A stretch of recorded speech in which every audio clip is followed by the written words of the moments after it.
मौत के सौदागर मंशियात फरोशों पर बड़े क्रैकडाउन।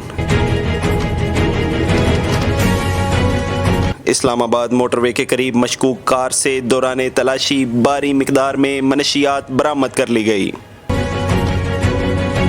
कार से 92 किलो 400 ग्राम चरस और 4 किलो 800 ग्राम अफीम बरामद की गई।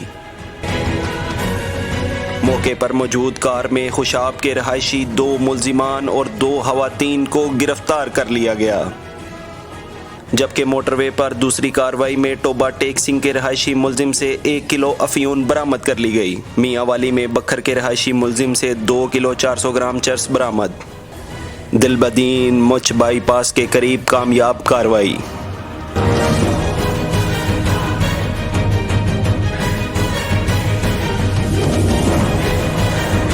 पिकअप में रखे प्लास्टिक के कनस्तरों से 50 किलो अफीम बरामद कर ली गई।